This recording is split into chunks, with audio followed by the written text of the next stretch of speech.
لا ما عاد يرعبني ظلم يهددني لا شيء أخسره لا مهما يطول الدرب لا ما عاد يرعبني ظلم. بسم الله الرحمن الرحيم. السلام عليكم ورحمة الله تعالى وبركاته.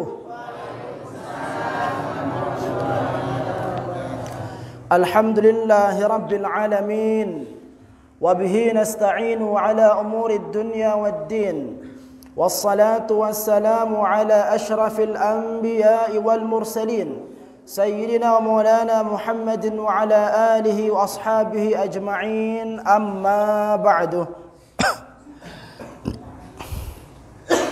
حضرة المحترمين جماعة kaum muslimin muslimat rahimani wa rahimakumullah. Alhamdulillah Rabbil Alamin.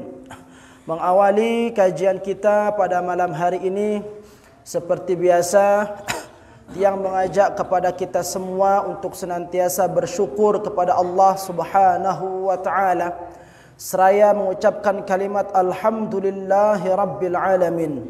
Segala puji bagi Allah Subhanahu wa taala yang menganugerahkan kepada kita nikmat yang begitu banyak, yang jikalau kita mau hitung nikmat tersebut maka sungguh kita tidak akan mampu melakukannya. Maka hadratal muhtaramin rahimakumullah, ketahuilah di antara semua nikmat yang Allah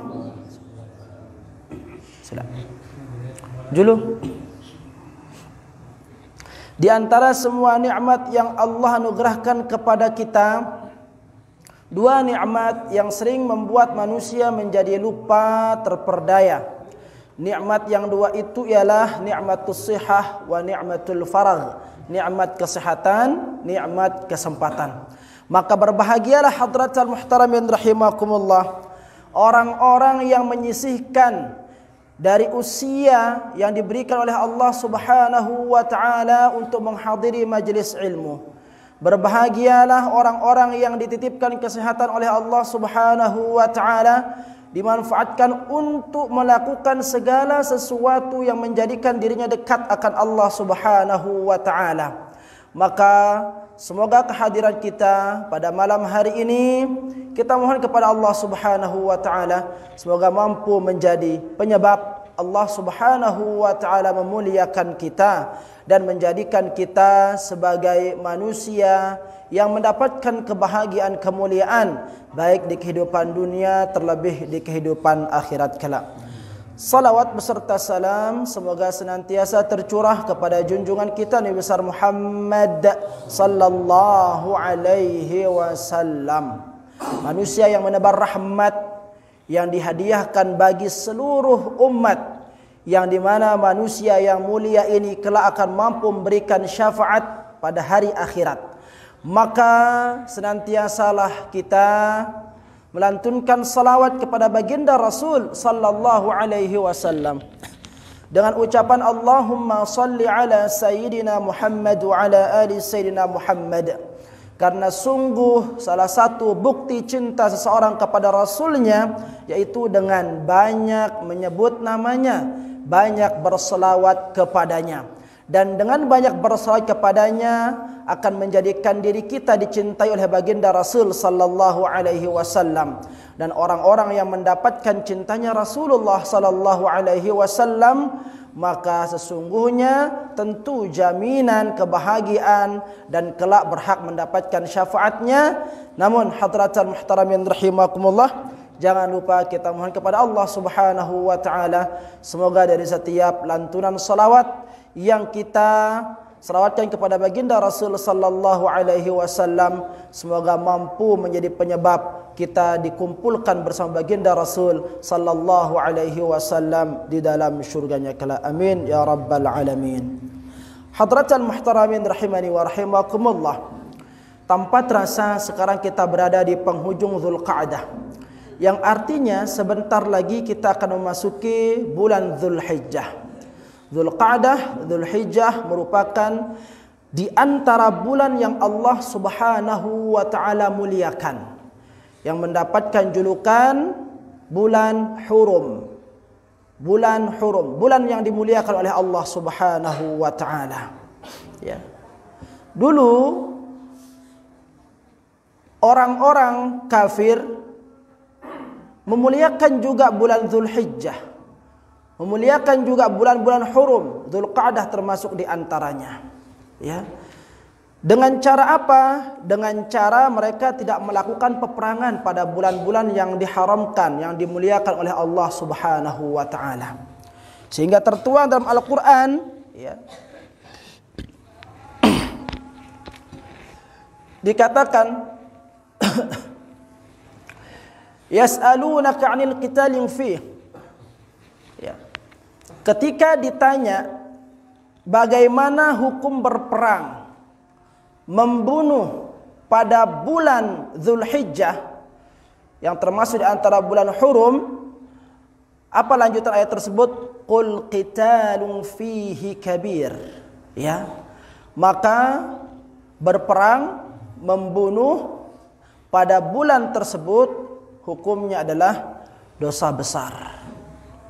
Nah, hadratal muhtaramin rahimakumullah, kalau orang kafir saja memuliakan Dzulhijjah dengan tidak berani melakukan peperangan pada bulan-bulan itu, ya, maka sungguh kita juga harus lebih memuliakan bulan-bulan hurum tersebut.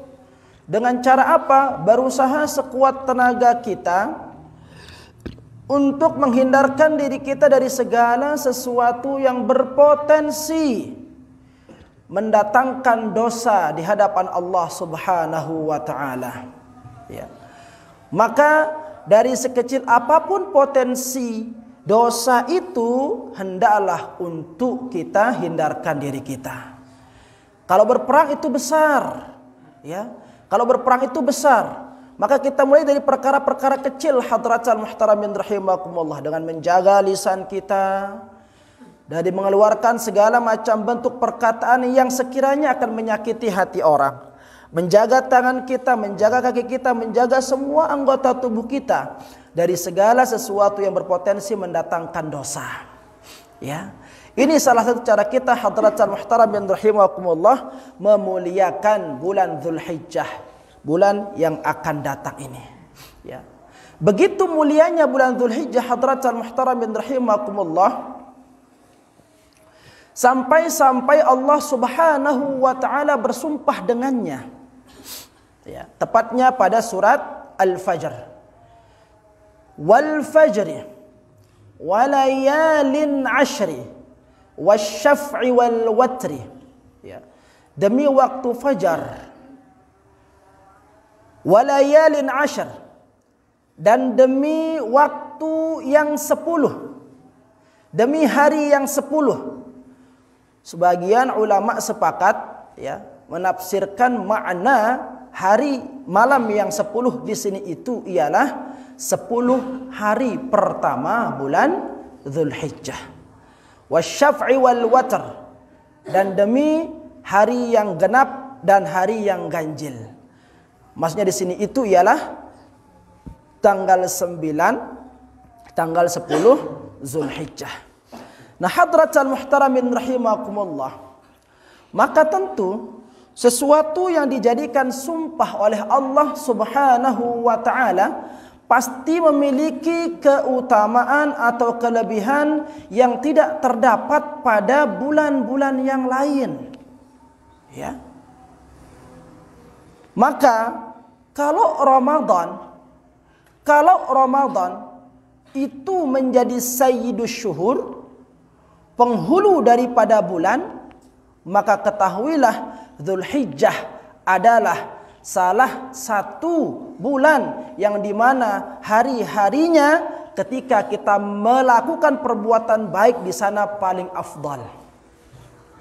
Yang ulangi, kalau Ramadan itu adalah sayyidus syuhur, penghulunya para bulan, ya, maka Dzulhijjah adalah tempat yang paling afdal untuk kita mengerjakan kebaikan, kemuliaan.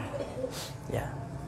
Nah, saking mulianya hadratal muhtaramin rahimakumullah, bulan Dzulhijjah ini sampai ada sebuah hadis Rasul sallallahu alaihi wasallam dikatakan di sana, "Ma min ayyamin," tiadalah dari suatu hari, al-amalus salih, ya, yang di mana pekerjaan saleh dikerjakan padanya, ya, ahabbu ilallah, paling dicintai oleh Allah Subhanahu wa taala min hadhil ayyam, ya.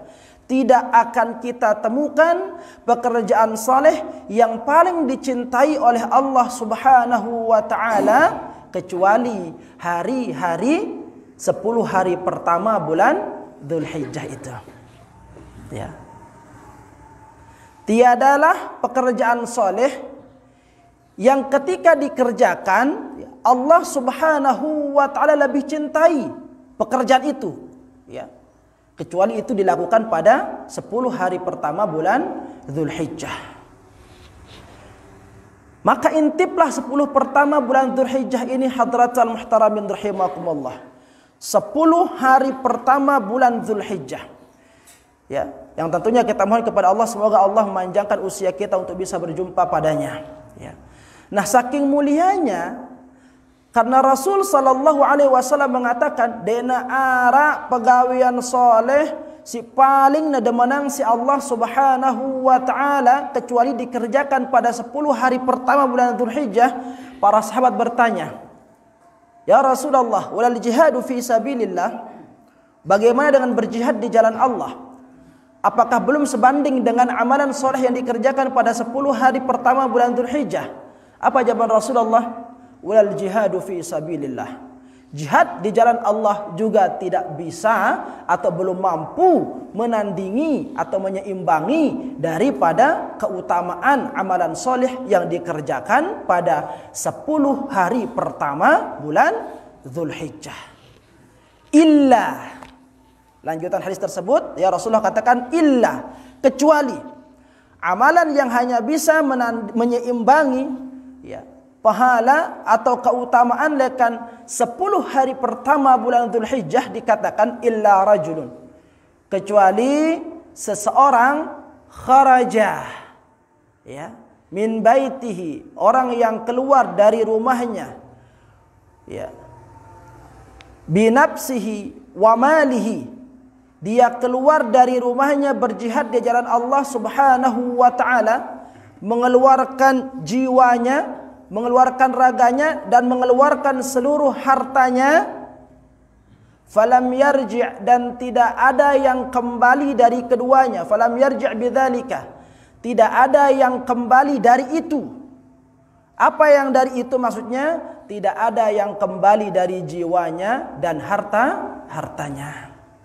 Maksudnya amalan yang bisa menyeimbangi dari keutamaan 10 hari pertama bulan Dzulhijjah ialah seseorang yang keluar dari rumahnya, ya, dengan mengorbankan jiwa raganya, mengeluarkan semua hartanya, berjihad di jalan Allah, membela agama Allah, lalu dia meninggal di sana sebagai syuhada dan hartanya tidak ada kembali sedikit pun. Hanya amalan itulah yang mampu menyeimbangi daripada mulianya amalan kebaikan yang dilakukan pada 10 hari pertama bulan Dzulhijjah. Kah, deh, dah kangen wah itu nyugulang 10 hartan teh. Hah? Tengorban doang ulai tenabung julukan. Kan tenabung karena dia tersanggup nyugulang 10 hartante, sekedi, ya. Kita memberikan orang berbuka puasa, dia teman sanggup nyumbangan 10 hartante. Atau misalkan pelungguh disuruh berdonasi, misalkan, sila semeton jari, ya, duhai orang-orang yang mengaku dirinya Islam di Mambendaya ini, ketahuilah bahwa saudaramu di Palestina sana sedang membutuhkan bantuan. Maka silahkan infakkan seluruh harta anda ke saudara kita di Palestina karena mereka sedang membutuhkan. Saya, berapa anda? Semua harta saya. Ada yang seperti itu? Tidak ada. Ya. Nah, amalan yang hanya mampu menyeimbangi keutamaan 10 hari pertama bulan Dzulhijjah ialah orang keluar dari rumahnya mengeluarkan jiwa raganya, mengeluarkan semua hartanya dan tidak ada yang kembali dari keduanya. Artinya dia syahid, meninggal dalam peperangan tersebut. Maka ketika kita diberikan kesempatan oleh Allah Subhanahu wa taala untuk bisa berjumpa dengan Dzulhijjah, maka alangkah meruginya kita ketika 10 hari pertama bulan Dzulhijjah itu kita tidak maksimalkan diri kita dengan amalan-amalan saleh. Ya. Nah, dari 10 hari pertama itu hadratal muhtaramin rahimakumullah, ada lagi 1 hari yang sangat istimewa, yang sangat dahsyat. Apa itu? Hari tanggal 9 Dzulhijjah. Dari 10 hari pertama ada 1 hari yang paling dahsyat. Apa itu? Hari ke-9. Itu yang kita kenal dengan Yaumul Arafah. Hari Arafah. Ya. Hari Arafah ini hadratal muhtaramin rahimakumullah.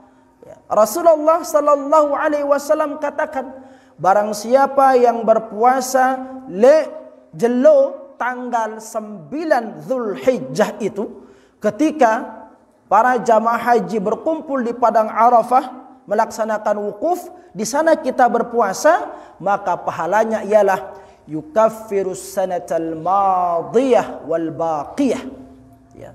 Allah Subhanahu wa taala mengampuni dosa orang yang berpuasa itu setahun yang telah lalu dan setahun yang akan datang.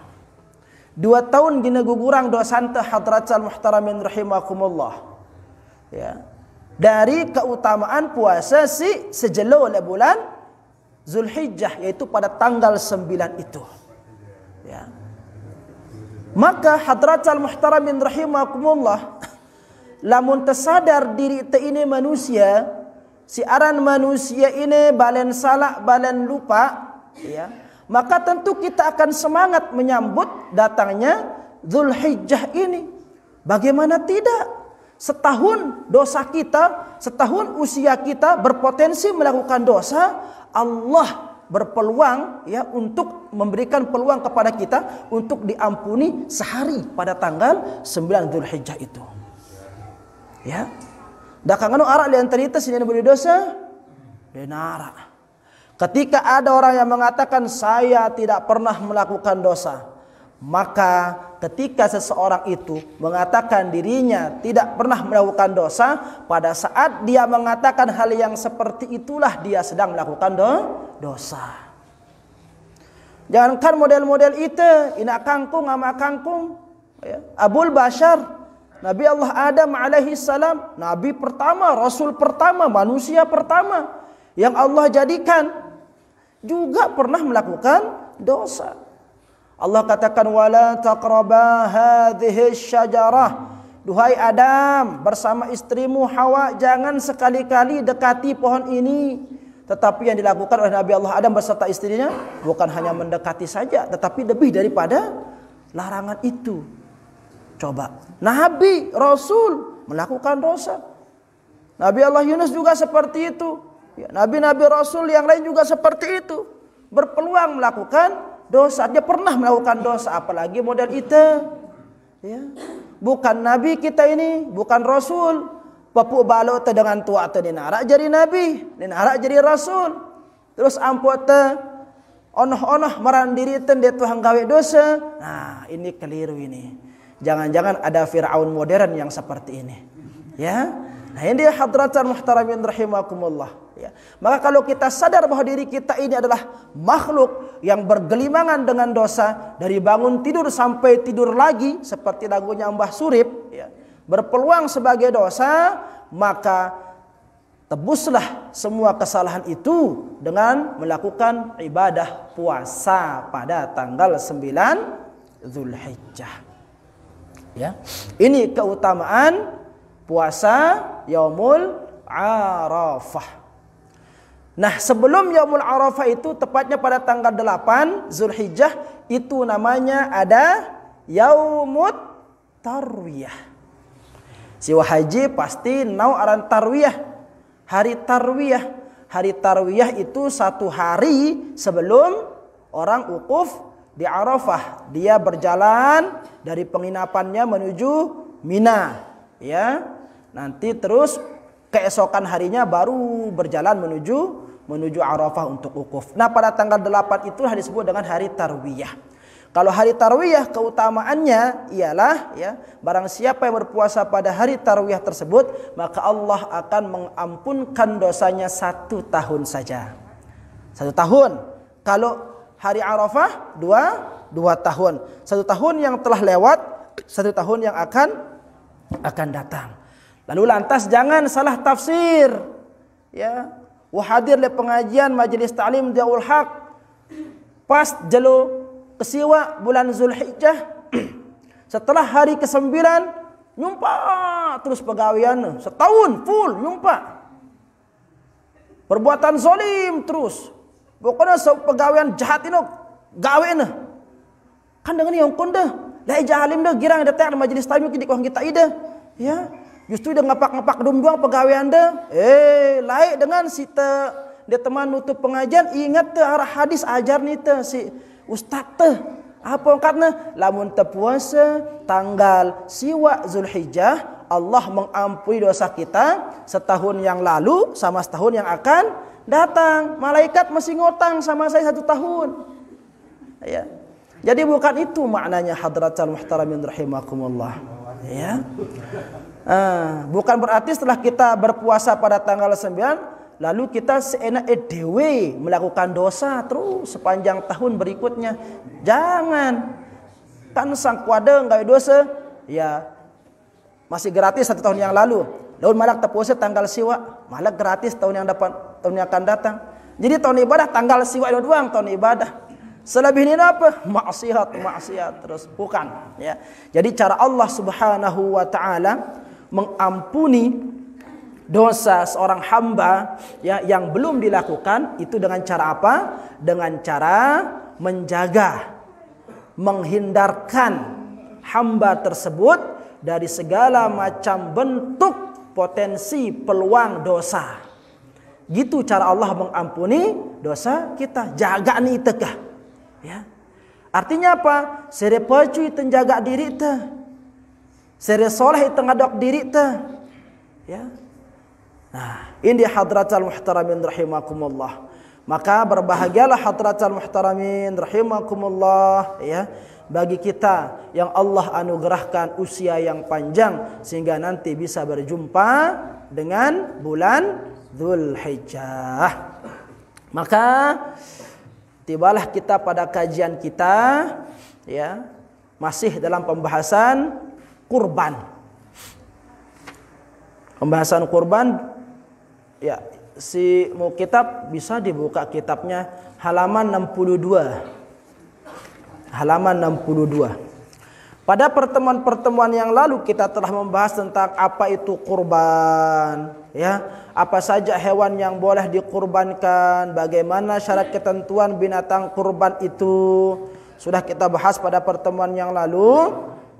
Ya, maka pada pertemuan malam ini kita akan melanjutkan, ya, dengan waktu penyembelihan hewan kurban. Halaman 62 baris kelima, ya, setelah tanda titik itu 245, setelah titik itu dikatakan di sana qala al-musannif rahimahullahu taala wa nafa'ana bi 'ulumihi fid dharain amin. Wa waqtu dzabhi, adapun waktu penyembelihan hewan kurban itu min waqti salatil Id, ya, mulai dari waktu setelah pelaksanaan salat Idul Adha, setelah 2 rakaat salat Idul Adha dan setelah mendengarkan 2 khutbah, ya. Di sana mulai diperbolehkan kita menyembelih hewan kurban kita, ya. Sampai kapan batas akhirnya? Ila ghurubis syamsi, sampai terbenamnya matahari, min akhiri ayyamit tasyriq, ya. Sampai terbenamnya matahari pada tanggal berakhirnya hari tasyrik, yaitu tanggal 13 Dzulhijjah. Afdalnya kapan? Benar kita pelunggu dah, ya. Afdalnya kapan? Ya, pada tanggal 10 itu. Setelah turunnya orang dari pelaksanaan salat Idul Adha. Ya. Nah, mungkin ada yang bertanya, ngombe lamun teu nyembelih hewan kurban sineneman dengan hari raya. Nah, orang-orang yang menyembelih binatang kurbannya sebelum perayaan, sebelum pelaksanaan salat Idul Adha, maka sesembelihannya itu terhitung sedekah. Artinya dekna temele kurban. Maka ketika ada orang yang bernazar ingin melaksanakan kurban, wajib baginya untuk mengadakan atau menghadirkan hewan kembali yang harus disembelih setelah pelaksanaan salat Idul Adha. Karena sesembelihan sinenaman ini tidak dianggap mbek nesah, ya, hanya nyembelih biasa letono. Nah, ini dia waktunya. Berakhir sampai terbenamnya, artinya sore setelah sholat asar itu, sebelum masuk maghrib, ya, pada tanggal 13 Dzulhijjah. Arab mungkin beketuan ngombe lamun tegawe ya ke malam. Ya. Kan afdalnya nih tanggal 10. Logo mancangan datang sempi maghrib. Misalkan sumbawa lekan sempi. Ya, mancangan ataya kapal, mancangan beli tiket sempi telap je lo. Ngombe hukumna ta nyembelih hewan kurban ta leka kelam. Ya. Maka hadratal muhtaramin rahimakumullah, menyembelih hewan kurban pada malam hari tetap terhitung sah. Sah sesembelihan pelungguh ada logo makruh. Makruh. Kalau menghitung sah sama tidaknya tetap sah. Lagu makruh. Menyembelih hewan, nyembelih apapun itu, ya, mau kurban atau nyembelih apa ke, makruh hukumnya menyembelih pada malam hari. Ya, karena di antara perkara yang dimakruhkan dikerjakan pada malam hari itu, ya, nyembelih, terus manen, tara perlu manen, mata, ya, perlu dengan nalat padi atau nalat tembakau, mau panen padi malam hari makruh. Kenapa dimakruhkan pada malam hari? Karena malam hari itu waktu manusia untuk beristirahat, ya. Jadi siang untuk bekerja, malam untuk beristirahat. Karena itu sudah sunnatullah. Allah jadikan siang untuk bekerja, Allah jadikan malam untuk beristirahat. Dendek kebalak. Siang tak ada tinduk, kekalam tak ada begawian, bukal nungkuna. Ya. Jadi kekalam ini Allah jadikan sebagai waktu istirahat, waktu bersimbut. Musim dingin, mai bersimbut. Nah, ini hadratan muhtaramin rahimakumullah. Jadi kalau mau bertanya sah apa tidaknya, tetap sah. Ya, hanya saja hukumnya makruh. Ya, maka lebih baik ditunda saja. Tunggu nanti menyembelih pada tanggal 11-nya. Ya, dari pagi hari sampai sebelum terbenamnya matahari. Ya, nah, lebih baik pilih 11 atau 12 atau 13, ya. Nah, lanjut hadratal muhtaramin rahimakumullah. Wa yustahabbu 'inda dzabhi khamsatu asya'a. Dan disunnatkan ketika menyembelih hewan kurban itu 5 perkara. Dalam kitab Bulughul ini disebutkan 5 perkara atau 5 sesuatu. Mana yang pertama? At-tasmiyatu, membaca basmalah, Ya. Yang kedua apa? Wassalatu 'alan nabi sallallahu alaihi wasallam. Berselawat, ya, dengan ucapan selawat yang pelungguh dia bisa. Bismillahirrahmanirrahim. Allahumma salli ala Muhammad atau Allahumma salli ala sayyidina Muhammad, ya. Wa istiqbalul qiblah, menghadap kiblat. Ini dianjurkan. Dendek tombongin kiblat, menghadap kiblat. Sehingga hewan kurban itu anjurannya ditidurkan dengan posisi kaki atau tangan darat iman lagu hewan, kaki kirinya itu berada di atas tanah dan tubuhnya itu berada di atas kaki kirinya, ya, sehingga otaknya menghadap kiblat.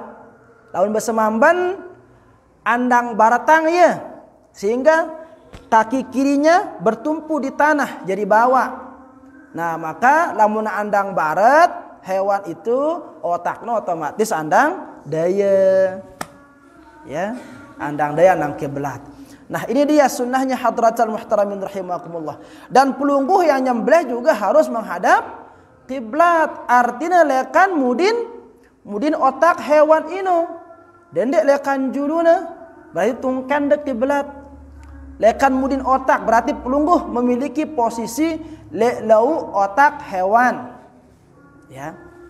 Nah, ini nanti yang ingin melakukan sesembelihan hewan kurbannya bisa, ya, memperhatikan ketentuan-ketentuan ini. Lanjut, wat takbir, lalu melantunkan kalimat takbir, bismillahi Allahu akbar, ya. Jadi sembelih hewan kurban terus, jangan sembelih leher manusia, enggak boleh, ya. Sembelih leher hewan itu, karena di zaman si makin penuh model paham-paham si ngangguang nyembelih belong manusia, ya. Nemahalan belong manusia kayak ketimbang hewan manu angkatna. Jadi lamun sere penuh tersembelih belong manusia si dia pada kancaita, saya beli pahalana, saya jalap tetama syurga. Nah, paham-paham yang seperti ini hati-hati hadratul muhtaramin rahimakumullah. Ini paham teroris yang seperti ini. Nah, jadi setelah takbir itu kita menyembelih, ya, hewan kurban. Wad du'a bil qabul, ya. Dan setelah kita menyembelih itu, kita berdoa kepada Allah Subhanahu wa taala. Isi daripada doa itu agar diterima persembahan kita, ya.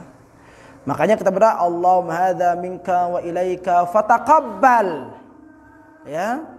Fataqabbal minna kama taqabbalta khaliluka Ibrahim. Nah, seperti itu. Duhai Allah, terimalah sesembahan kami ini sebagaimana engkau menerima sesembahan keluargamu Nabi Allah Ibrahim. Jadi Nabi Allah Ibrahim itu mendapatkan julukan apa? Khalilullah, keluarganya Allah. Dua gelarnya Nabi Allah Ibrahim, Khalilullah sama Abul Anbiya. Khalilullah artinya keluarga Allah, Abul Anbiya artinya bapaknya para nabi, karena semua dari keturunan Nabi Allah Ibrahim itu jadi nabi semua, ya. Ismail sama Ishak jadi nabi. Sana itu. Ndak nama itu. Kadang-kadang arak jadi guru, ya, arak jadi dokter, arak jadi ustad, jadi penjahat lah kadang-kadang arak. Kan ngono, ya. Dan arak selopuna jadi tuan guru, dan arak selopuna jadi ya, lagu Nabi Allah Ibrahim semua putranya menjadi nabi. Ya, pernah beliau julukan Abul Anbiya.